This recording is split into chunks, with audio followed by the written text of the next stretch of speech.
வணக்கம். நான் உங்கள் ஆஸ்ட்ரோ பூர்ணா. எண்கணித ஜோதிடம் மற்றும் ஆன்மீக பரிகார ஆராய்ச்சியாளர். இன்னைக்கு நாம் இந்த பதிவில் உச்சம் பெற்ற அங்காரகன் வருகின்ற பிப்ரவரி மாதம் 5ஆம் தேதியிலிருந்து மார்ச் மாதம் 16ஆம் தேதி வரை மிதுன ராசி அன்பர்களுக்கு எந்த மாதிரியான பலனை கொடுக்க போகிறாருன்றதை நம்ம இந்த பதிவில் தெளிவாக பார்க்கலாம்.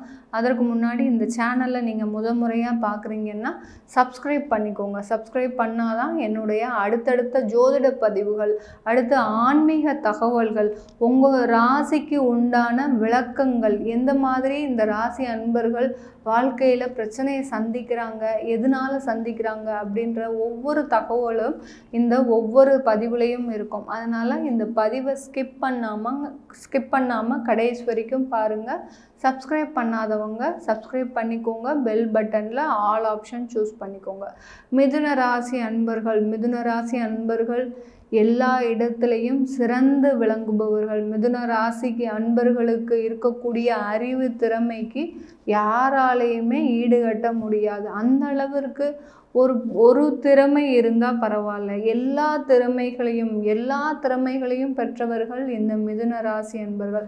அப்படிப்பட்ட அந்த மிதுன ராசி அன்பர்கள், நாங்களே இவ்வளோ கஷ்டப்படுறோமே மேடம், ஆனால் எதுவுமே தெரியாமல் இந்த உலகத்தில் நிறைய பேர் நல்லா இருக்கிறாங்க, நாங்கள் எல்லாம் தெரிஞ்சும் நிறைய கஷ்டப்படுறோம், வருமானம் இல்லாமல் அவதிப்படுறோம், குடும்பத்தை எப்படி ரன் பண்ண முடியாது அப்படின்ற அளவிற்கு எங்களுக்கு ஒரு குழப்பமான சூழ்நிலையாக இருக்கு, இதுக்கு எங்களுக்கு ஒரு விடிவு காலமே வராதா அப்படின்னு நினைக்கக்கூடிய அந்த மிதுன ராசி அன்பர்களுக்கு உங்களுக்கு அஷ்டம சனி விலகினதிலிருந்தே உங்களுக்கு ஒரு நல்ல நேரம்தான். நீங்கள் எதற்குமே தைரியமாக பயப்படாமல் நீங்கள் எல்லாத்துலேயுமே தைரியமாக களம் இறங்குனீங்கன்னா உங்களுடைய வாழ்க்கை ஒரு அற்புதமான வாழ்க்கையாகும். உங்களுக்கு இருக்கக்கூடிய திறமைகள் யாருக்கிட்டையும் கிடையாது. நீங்கள் தான் உங்கள் வீட்டுக்கு ராஜா, நீங்கள் தான் உங்கள் நாட்டுக்கே ராஜா. அந்த மாதிரி உங்களுடைய திறமைகளை நீங்கள் வளர்த்து கொண்டீங்கன்னா உங்களை ஜெயிப்பதற்கு யாருமே கிடையாது. இந்த மிதுன ராசி அன்பர்களுக்கு இந்த காலகட்டத்தில் இந்த செவ்வாய் உச்சம் பெறும்போது எந்த இடத்துல உச்சம் பெறாரு? ராசிக்கு 8ஆம் இடத்துல, அஷ்டமத்தில் உச்சம் பெறாரு மிதுன ராசி அன்பர்களுக்கு. ஆனால் காலபுருஷனுக்கு 10ஆம் இடத்துல உச்சம் பெறாரு. மிதுன ராசி அன்பர்களுக்கும் சரி, மிதுன லக்ன அன்பர்களுக்கும் சரி, இந்த 8ஆம் இடத்துல உச்சம் பெறும்போது எந்த மாதிரியான பலனை கொடுக்க போறாரு? உங்களுக்கு 8ல் உச்சம் பெறாரு, அது ஒரு மறைவு ஸ்தானம்னா தேவையில்லாத சண்டை சச்சரவுகளை கொடுக்க போறார். இது வரைக்கும் நீங்கள் ரொம்ப அமைதியாக இருந்திருப்பீங்க. மிதுன ராசி அன்பர்கள் ரொம்ப ஒரு சாதுவான குணமுடையவர்கள். எதற்குமே கோபம் வராது, எதற்குமே உங்களுக்கு யாரையுமே எடுத்தெறிஞ்சு பேச மாட்டீங்க. அந்த மாதிரியாக இருக்கக்கூடிய இந்த மிதுன ராசி அன்பர்கள் இந்த காலகட்டத்தில் உங்களுக்கு மிகுந்த கோபம் வரும். ஏன்னா இந்த செவ்வாயின்றது பார்த்திங்கன்னா ஒரு நெருப்பு கிரகம், அதே சமயத்தில் அதிதீவிரமாக வேகமாக செயல்படும் கிரகம்னு சொன்னோன்னா இந்த செவ்வாய் தான். இது செவ்வாய் பகவான் உங்களுக்கு அஷ்டமத்தில் இருக்கும்போது, மகர ராசியில் உச்சம் பெற்று இருக்கும்போது உங்களுக்கு கோபம் ஜாஸ்தியாக வரும். இந்த 40 நாட்கள் நீங்கள் முக்கியமாக கவனிக்க வேண்டியது, ஏன்னா உங்களுடைய வலி எல்லாத்தையுமே நீங்கள் மனசுக்குள்ளேயே பூட்டி வச்சுருக்கிறீங்க.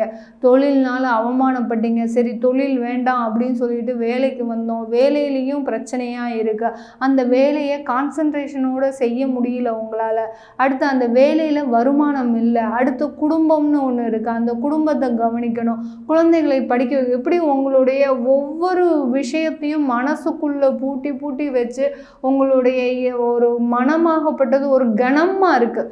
எந்த அளவுக்கு தான் நம்மளாலையும் போராட முடியும் அப்படின்னு சொல்லக்கூடிய அளவிற்கு இந்த மிதுன ராசி அன்பர்கள் தனக்குள்ளேயே எல்லா வழியையும் அழுத்தி வைத்து கொண்டு ஒரு மிகுந்த மன அழுத்தத்தில் இருக்கிறீங்க மிதுன ராசி அன்பர்கள். அப்படிப்பட்ட அந்த மிதுன ராசி அன்பர்களுக்கு இந்த காலகட்டம் இந்த செவ்வாய் உச்சம் பெறும்போது உங்களை யாரெல்லாம் அசிங்கப்படுத்தினாங்களோ, அவமானப்படுத்தினாங்களோ அவங்கக்கிட்ட உங்களுக்கு கோபம் ஜாஸ்தியாக வரும்.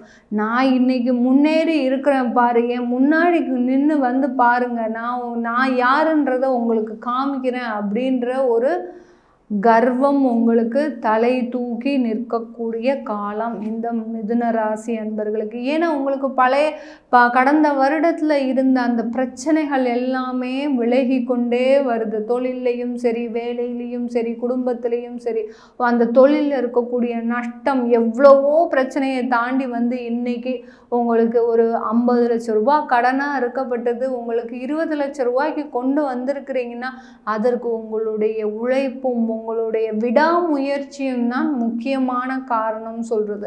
அந்த விடாமுயற்சியில் வெற்றி பெற்ற அந்த மிதுன ராசி என்பர்கள் என்னை பார்த்து அன்னைக்கு இவன் இவ்வளோ பேசினா அவனுக்கு முன்னாடி நான் வாழ்ந்து காட்டணும் அப்படின்னு அந்த விட்ட சவால் இன்னைக்கு உங்களுக்கு ஒரு வெற்றியை தரக்கூடிய நேரமாக இருக்குது. அதனால நீங்கள் அந்த நேரத்தில் அந்த ஒரு கோபம் அதிகமாக வரும். அந்த மன வலி தாங்க முடியாமல் அந்த அஷ்டமத்தில் இருக்கிற அந்த செவ்வாய் பார்த்தீங்கன்னா ரொம்ப கோபம் ஜாஸ்தியாக வரும். எதற்கெடுத்தாலும் ஒரு இந்த விவேகம் வரும், வேகம் வரும். இந்த மாதிரியான காலகட்டத்தில் நீங்கள் உங்களை நீங்களே அடக்கி ஆள்பவராக இருக்க வேண்டும் மிதுன ராசி அன்பர்கள்.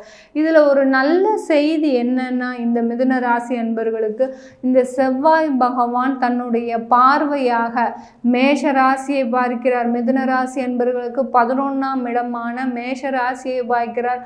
அடுத்து 2ஆம் இடமான கடக ராசியை பார்க்கிறார். 3ஆம் இடமான சிம்ம ராசியை பார்க்க போகிறார். அவருடைய பார்வை, அவர் அஷ்டமத்தில் இருந்தாலும் இந்த செவ்வாய் பகவான் இந்த மிதுன ராசி அன்பர்களுக்கு அவருடைய பார்வை பார்த்தீங்கன்னா மிக சிறப்பான இடத்துல விழுது. அந்த செவ்வாயோடைய பார்வை இந்த 3 முக்கிய இடத்துல விழும்போது உங்களுடைய 3ஆம் இடமான முயற்சி ஸ்தானத்தில் விழுது.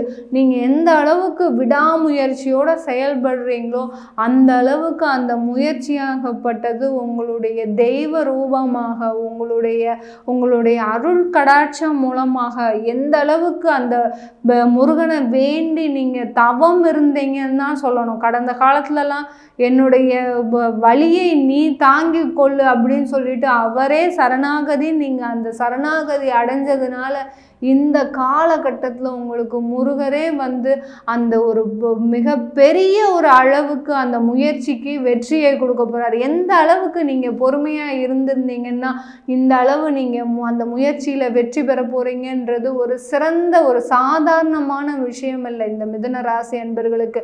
இந்த மிதுன ராசி அன்பர்களுக்கு மட்டும்தான் தெரியும் தான் கடந்து வந்த பாதை. அந்த மாதிரியான ஒரு முட்பாதையில் வேறு எவராலையுமே கடந்து வர முடியாது. அந்த அளவுக்கு இவர்களுக்கு மிகப்பெரிய சோதனைகளை தாண்டி வந்த இவர்களுக்கு இந்த முயற்சியாகப்பட்டது இன்றைய 40 நாட்களில் இந்த செவ்வாய் பகவான் உச்சம் பெறும்போது அந்த முயற்சிகள் எல்லாமே வெற்றியை தரும் முயற்சியாக இருக்க போகுது.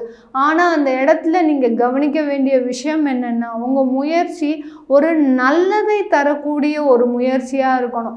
தேவையில்லாத அந்த ஒரு இன்னைக்கு யாரையாவது ஒருத்தர் அவமானப்படுத்தி பார்க்கணும் அப்படின்னு நீங்கள் நினச்சிட்டிங்கன்னா அதில் ஒரு மிக பிரச்சனை எழுவதற்கு நீங்கள் ஆளாகக்கூடாது. அதனால தான் சொல்கிறேன், எப்போதுமே இந்த மிதுன ராசி அன்பர்கள் நீங்கள் ஒரு தெய்வ பலத்தை கூட வச்சுக்கோங்க. தெய்வத்தின் மூலமாக நீங்கள் அந்த வாழ்க்கை பாதையை நடத்துனீங்கன்னா உங்களுடைய வாழ்க்கை, குடும்ப வாழ்க்கை சிறப்பாக இருக்கும். அடுத்து பார்த்திங்கன்னா இந்த செவ்வாயின் பார்வை 7ஆம் பார்வையாக அந்த கடக ராசியில், அதாவது குடும்பஸ்தானத்தில், தனம் ஸ்தானத்தில் வரும்போது உங்களுக்கு இது நாள் வரைக்கும் தடைப்பட்ட அந்த வருமானம், அந்த எதிர்பாராத வருமானம்ன்றது இந்த நேரம்தான். இந்த 40 நாட்கள் எங்கெங்கே இருந்தலாமோ உங்களுக்கு வருமானம் வரப்போகுது. அதிர்ஷ்ட வாய்ப்புகள்லாம் நிறைய வரப்போகுது. திடீர்னு உங்களுக்கு ஒரு நல்ல ஒரு ஆன்சைட்டு, நீங்கள் எத்தனை நாள் ஆன்சைட்டுக்காக கேட்டுகிட்டே இருந்திருப்பீங்க, இது நாள் வரைக்கும் கிடச்சிருக்காது. இந்த 40 நாட்களில் உங்களுக்கு ஆன்சைட் பொறுப்பு கிடைக்கும். அடுத்து பார்த்திங்கன்னா வேலை பார்க்குறவங்களுக்கு ஆஃபீஸில் ஒரு முக்கியமான பொறுப்பு கொடுக்க போகிறாங்க. அந்த முக்கியமான பொறுப்பின் மூலமாக உங்களுக்கு வருமானம் அதிகரிக்க போகுது. அந்த வருமானம் அதிகரிப்புனால உங்களுக்கு சேமிப்பு கூட போகுது. அந்த தனம் ஸ்தானம்ன்றது அந்த சேமிப்பு. அந்த செவ்வாய் உச்சம் பெறும்போது அந்த 2ஆம் பார்வையை பார்க்கும்போது சேமிப்பும் அதிகமாகும் போது, அடுத்து அவருடைய 4ஆம் பார்வையாக 11ஆம் இடத்தை பார்க்கிறார், ஒரு லாபஸ்தானத்தை பார்க்கிறார். இந்த இடத்துல உங்களுடைய தொழிலில் லாபம் வரும், பிரச்சனையும் வரும். ஏன்னா அஷ்டமத்தில் இருக்கக்கூடிய செவ்வாய் அவர் உச்சம் பெற்று இருக்கிறாரு. உங்களுடைய முன்கோபம் மூலமாக வாய்ப்புகளும் வரும், அதே நேரத்தில் உங்களுக்கு லாபமும் வரும். அந்த இடத்துல இருக்கிற விஷயம்தான் நீங்கள் ரொம்ப முக்கியமாக கவனிக்க வேண்டியது. அப்போது நம்ம இந்த காலகட்டத்தில் மிதுனராசி அன்பர்கள் என்ன செய்யணும்? உங்களுடைய கோபத்தை எல்லாத்தையும் 40 நாட்கள் ஒத்தி வச்சிடுங்க. உங்களுடைய முன்கோபம் ஆகட்டும், அடுத்து பார்த்திங்கன்னா உங்களுடைய ஒரு ஒரு ஆவலாகட்டும், இதை நம்ம சாதிக்கணும், இதை செய்யணும் அப்படின்ற ஒரு ஆர்வத்தை எல்லாத்தையுமே கொஞ்சம் நிதானமாக ஒரு விவேகத்தோடு செஞ்சீங்கன்னா இந்த செவ்வாய் பகவான் உங்களுக்கு முழு உறுதுணையாக, அஷ்டமத்தில் இருந்தாலும் அவருடைய பார்வை எல்லாமே நல்ல இடத்துல படுவதனால முழு உறுதுணையோடு இந்த மிதுன ராசி அன்பர்களுக்கு இந்த காலகட்டத்தில் 40 நாட்களில் வாழ்க்கையில் கைகூட வேண்டிய விஷயங்கள் எல்லாமே உங்களை தேடி வருகின்ற நேரங்களாக தான் இருக்க போது இந்த மிதுனராசி என்பவர்களுக்கு. நம்ம சொல்கிற பலன்கள் எல்லாமே கோச்சார நிலவரப்படி சொல்கிறோம். இது அவங்கவுங்க ஜாதகப்படி மேட்ச் ஆகணும். உங்களுடைய ஜாதகத்தில் செவ்வாய் பகவான் எங்கே இருக்கிறாரு, நீங்கள் என்ன லக்னம், அந்த லக்னத்திற்கு இப்போ என்ன தசாபுத்தி நடக்குது அப்படின்னு நம்ம மேட்ச் பண்ணி பார்க்கும்போது தான் உங்களுக்கு ஒரு முழுமையான பலனை கொடுக்கும். இப்போ கோச்சார ரீதியாக அஷ்டமத்தில் இருந்தாலும் உங்கள் ஜாதக ரீதியாக இந்த செவ்வாய் பகவான் ஒரு நல்ல ஸ்தானத்துக்கு வராருன்னா அது உங்களுக்கு ஒரு முழுமையான கண்டிப்பாக பலனை கொடுக்க போகுது இந்த மிதுன ராசி அன்பர்களுக்கு. ஏன்னா அவருடைய பார்வையும் நல்ல இடத்துல படுது. அதனால 100% வெற்றி வாய்ப்புகளை அள்ளித்தரும், திடீர் யோகத்தையும் அள்ளித்தரும் ஒரு நேரமாக தான் இருக்க போகுது மிதுன ராசி அன்பர்களுக்கு. எங்களுடைய ஜாதகத்தை பார்க்கணும், எங்களுக்கு எந்த மாதிரியான நேரம் இருக்குது அப்படின்னு பார்க்க விருப்பப்படுறவங்க கீழே இருக்கிற நம்பருக்கு வாட்ஸ்அப்பில் அப்பாயின்மெண்ட் வாங்கிக்கிட்டு நீங்கள் என்கிட்ட கன்சல்ட் பண்ணிக்கலாம். உங்களிடமிருந்து விடைபெறுவது உங்கள் ஆஸ்ட்ரோ பூர்ணா. நன்றி, வணக்கம்.